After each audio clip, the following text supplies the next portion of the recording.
स्वागत है आपका एक और नए वीडियो में। आज हम इस वीडियो में एक द आरजे रौनक करके चैनल है, उस पर हम रिएक्शन देने वाले हैं। जो अभी रिसेंटली उन्होंने स्टेटमेंट दिया है, राहुल गांधी ने, हमारे देश के प्रधानमंत्री के ऊपर, उसके ऊपर, और हमारे देश की संसद कैसे काम कर रही है। और बीच बीच में आपको इस तरीके के आवाज़ सुनने को मिल सकते हैं, एक बार सुन लो।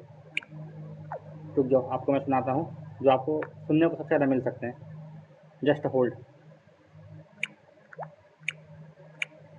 ये वाले, ठीक है, ये देखो, ये जो न्यू प्ले है ना, ये एक्चुअली एक तरह से स्क्रीन रीडर है जो मैं इस्तेमाल करता हूँ, क्योंकि मैं एक विजुअली इम्पेयर्ड क्रिएटर हूँ। ठीक है, चलिए स्टार्ट करते हैं।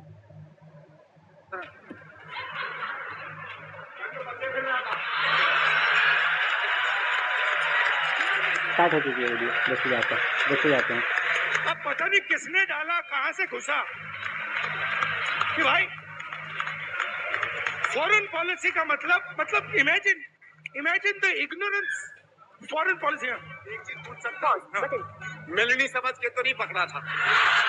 देखो, मैं आपको ये समझाता हूँ ये क्या है। मतलब राहुल गांधी जो है, मतलब ये कहते हैं कि according to the PM Narendra Modi और बीजेपी, फॉरेन पॉलिसी का मतलब होता है गले लगाना।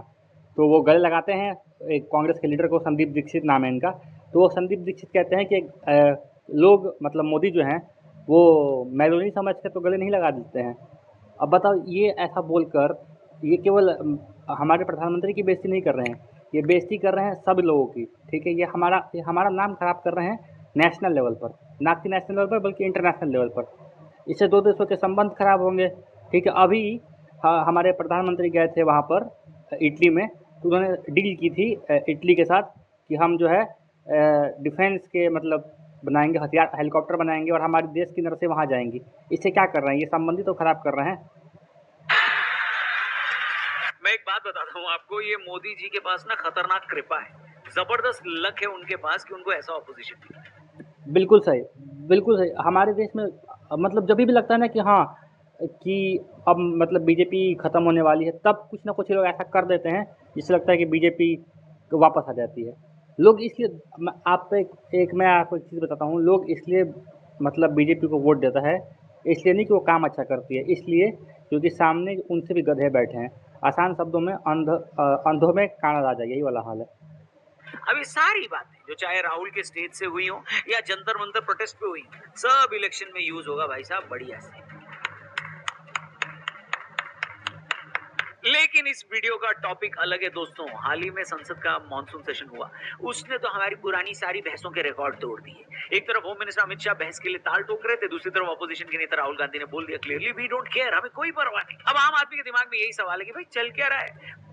ठीक है, आगे देखते जाना। मंत्री की जवाबदेही सबको चाहिए, लेकिन पार्लियामेंट की जवाबदेही के बारे में कोई बात ही नहीं करता। वो पार्लियामेंट जिस पर हर मिनट करोड़ों रुपए खर्च होते हैं पार्लियामेंट चलाने के लिए, सेशन चलाने के लिए, क्यों नेता किसी ठोस काम की जगह एक दूसरे से भिड़ रहे हैं? और इस हंगामे में हमारे यानी टैक्स पेयर्स के इतने पैसे पानी में क्यों बह जा रहे हैं? चलिए इसको जरा डिटेल में समझते हैं।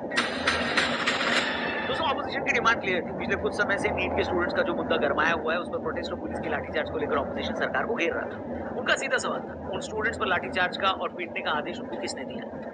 ठीक है, ये अपोजिशन का मुद्दा था कि भाई साहब वही कि क्यों मारा गया। तो एक बात बताओ, मारा क्यों गया वो ठीक है, मारा गया वो गलत था, लेकिन जो स्टूडेंट ने जिन भाषा का इस्तेमाल किया वो सही था। जो उन्होंने इंडियन आर्मी को गालियाँ दी, ठीक है, जो हमारे प्रधानमंत्री के लिए कहा गया वो सही था। मैं आपको आज कहता हूँ वो प्रोटेस्ट 100% फंडेड था, 100% फंडेड था। वहाँ केवल 10% लोग थे जो असली में काम कर रहे थे, जो असली में प्रोटेस्ट कर रहे थे, बाकी सब फर्जी थे, भले कोई कुछ भी कहे।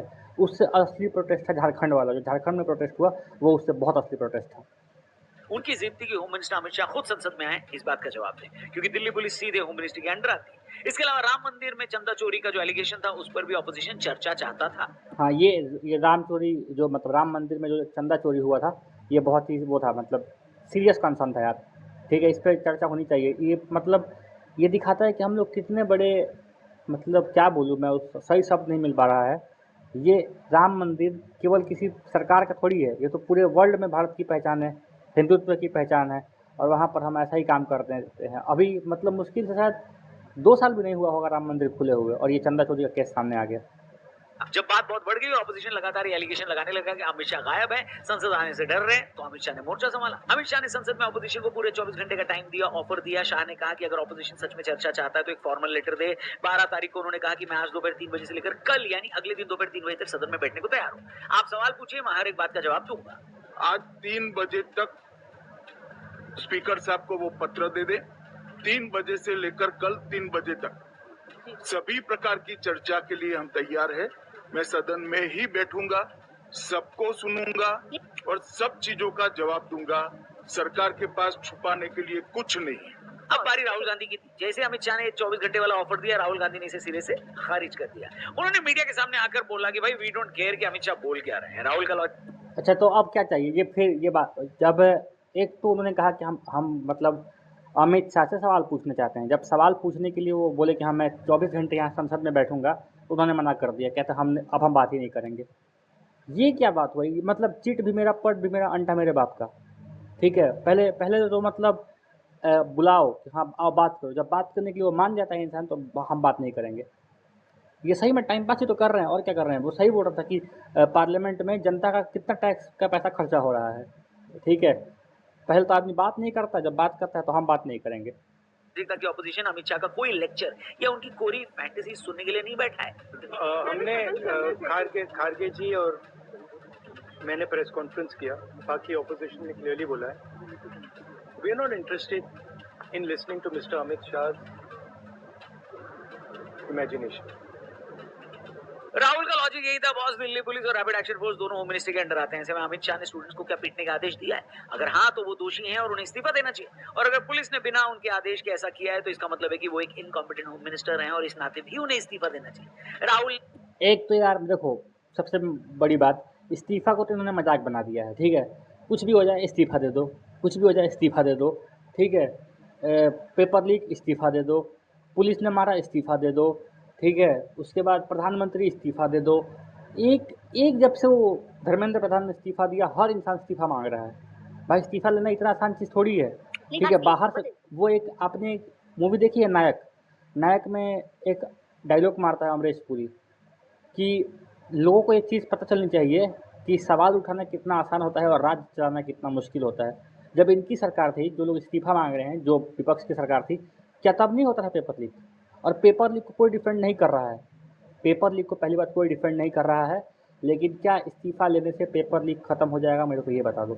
जवाब है नहीं, क्योंकि पेपर लीक इसलिए नहीं होता है। मंत्री पेपर लीक थोड़ी करता है यार, पागल जैसा बात करते हैं कि मंत्री को हटा दो तो इस्तीफा। मंत्री पेपर लीक करता है? ये कभी मंत्री पेपर लीक नहीं करता। नीट पेपर लीक हुआ, ठीक है, उसमें कौन था जिम्मेदार? पता है आपको उसमें जिम्मेदार कौन था? उसमें जिम्मेदार वो प्रोफेसर थे जिन्होंने पेपर लीक किया। ना उसमें एंटी या कोई अफसर शामिल था, ना कोई सरकारी कर्मचारी शामिल था, वो प्रोफेसर शामिल थे। तो प्रोफेसर तो किसी की भी सरकार में पेपर लीक कर सकते हैं। ठीक है, अकाउंटेबिलिटी एक चीज़ होती है, लेकिन हर बात पे इस्तीफा मांगना सही नहीं होता। ये भी एलिगेशन लगाया कि अमित शाह पिछले 20 दिनों से गायब थे और उनमें हाउस का सामना करने की हिम्मत नहीं है। First of all the most important thing to understand इस 20 दिन के लिए गायब हो गए। और देखो, नेता लोग अपनी बयानबाजी करते रहेंगे, पॉलिटिक्स करते रहेंगे। उस ठीक है, अब यहाँ से वीडियो दूसरी तरफ जा रहा है। यहाँ से अब ये दिखाया जाएगा कि हमारे सांसद जो है कितना बेकार काम कर रहा है, तो जिसमें आम जनता का टैक्स का पैसा लग रहा है। तो वो दिखाकर मैं आपका टाइम बर्बाद नहीं करना चाहता, क्योंकि आपको तो पता ही है कि आम जनता की इस देश में कितनी वैल्यू है। ठीक है, ये लोग लड़ते रहते हैं और संसद में जो करोड़ों रुपए लगते हैं संसद को चलाने में, ये लोग संसद को चलने नहीं देते हैं, जिससे आम जनता का पैसा बर्बाद होता है। लेकिन इस वीडियो का मेन कंक्लूजन ये था कि हर बात पे इस्तीफा नहीं मांगा जाता, और ऐसे किसी देश के जो महिला प्रधानमंत्री है मेलोनी, उनको हर बात पे नहीं घसीटा जाता है, वरना इससे दो देशों का संबंध खराब होगा। और कल को जब सरकार इनकी आएगी तो उनका खामियाजा इन्हें ही भुगतना पड़ेगा। ऐसी और रिएक्शन वीडियोज़ के लिए चैनल को लाइक करें, सब्सक्राइब करें। जय हिंद।